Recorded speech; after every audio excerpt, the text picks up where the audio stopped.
Fala galera, e eu já fiz um vídeo aqui sobre o mural do season finale de Ruptura, aquela pintura que o Mark encontra quando sai do elevador antes de concluir Cold Harbor. Só que tem um detalhe daquele mural, que é a teoria que eu vou argumentar aqui, que envolve nada mais nada menos que o Rickon e a sua posição na pintura, logo atrás da Hayley, e que isso pode ter uma conexão mais profunda com a Lumon e a própria família Egan daqui pra frente. Ruptura raramente revelou o passado de personagens que não fazem parte do grupo principal. E nesse sentido, o Rickon é praticamente um mistério. O Michael Chernos, o ator que faz o personagem, uma vez detalhou a criação do Rickon no X, e fez isso com a aprovação do criador da série, o Dan Erickson, afirmando que os pais do Rickon tinham bastante dinheiro. De acordo com Michael Chernos, eles também eram artistas que o desprezavam por ser uma criança pouco sofisticada, a quem tinham que explicar coisas básicas sobre a vida e interação com outras pessoas e cultura, e até tiravam sarro dos seus primeiros manuscritos. Ele também disse que a Devon é a força fundamental na vida do Rickon. O Rickon ele é visto como um alívio cômico em Ruptura até esse momento, dando um contraste ao cinismo do Mark e da Devon com as suas excentricidades. Na primeira temporada, ele organiza lá o jantar que desanda quando seus amigos começam a entrevistar o Mark sobre a sua experiência com o procedimento de ruptura. Para mostrar apoio ao cunhado, o Rickon diz a ele: "Eu estou com você." Naquele momento, essa fala não pareceu tão importante, mas agora tem a teoria que a posição do Rickon na pintura de Cold Harbor, atrás da Hayley, que é uma Egan, na verdade, está observando o interno do Mark de longe. Pode parecer um exagero, mas o Rickon realmente é um dos personagens mais estranhos de uma série, obviamente já cheia de personagens estranhos, e que, já que a Lumon inteira está cheia de pessoas que agem e falam exatamente como ele, uma conexão entre esses dois lados realmente pode existir. Até agora nós vimos pouco do Rickon, só que o suficiente para descrever ele como socialmente desajeitado, profundamente sensível e inseguro.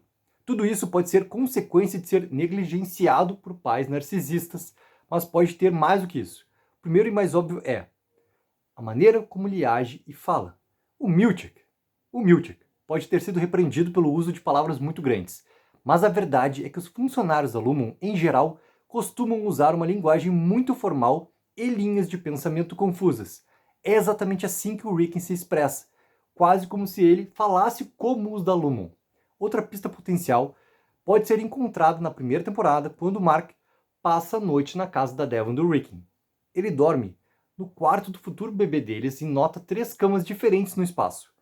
O Rickon explica que seus colegas disseram que era um meio de prevenir traumas por meio da troca de camas, com a criança simplesmente progredindo ali de uma cama para outra conforme ela cresce. A princípio, parece outra excentricidade. Só que na segunda temporada, o Milchick fala para Hwang que depois da sua formatura na Wintertide, ela será transferida para a Noruega, e sua cama será retirada da casa dos seus pais e enviada para o mesmo local. É um detalhe altamente específico e parece importar que a Hwang durma na própria cama de adolescente, em vez de simplesmente ir lá, e dormir em outra. E também que, depois de tudo que aconteceu no final da primeira temporada, a Lumon quer contratar o Rickon para escrever uma versão diferente do seu livro de autoajuda, especificamente para os internos. Isso porque já existe uma afinidade entre o pensamento do Rickon e a cultura corporativa da Lumon, incluindo a linguagem e o desejo de dominar os outros por meio de ideias excessivamente complicadas entregues em um pacote ali superficial.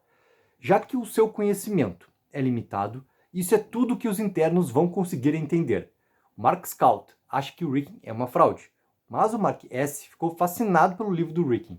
Será que tudo isso é porque o Rickon sabe exatamente como falar com os internos? Tem muitas possibilidades do porquê o Rickon é do jeito que ele é. O Rickon frequentemente menciona colegas e amigos, o que implica que ele é altamente influente e respeitado na sua comunidade. Nós até conhecemos alguns deles, durante a leitura inaugural ali do seu livro, e todos eles são tão estranhos quanto o Rickon. Uma outra teoria é que o Rickon e seus amigos cresceram frequentando escolas da Lumon, como a Cobel, o que explicaria por que todos eles são socialmente desajeitados e um tanto que pretensiosos. Mas a verdade pode ser ainda mais estranha. Rickon, Rebecca e Denise são todos nomes que parecem completos, como se eles próprios fossem incompletos, ou que talvez tenham passado pelo processo de ruptura. Na segunda temporada, descobrimos que o Jaime foi pai de vários filhos ilegítimos, procurando a centelha de Kyr neles. Mas não foi explicado ainda o que aconteceu com esses filhos. Talvez o Jaime teve uma maneira de fazer essas crianças esquecerem a sua paternidade, como usando a ruptura, por exemplo. Claro que a resposta para essa pergunta pode acabar sendo algo mais direto, com o Rickon sendo simplesmente um Egan desonrado, ou um agente da Lumon mantendo o controle sobre os irmãos Scout. Mas, novamente, Ruptura não é uma série para espalhar migalhas de história e nunca mais falar delas. O que quer que o Rickon esteja escondendo por trás do seu personagem é algo que a terceira temporada provavelmente vai explorar.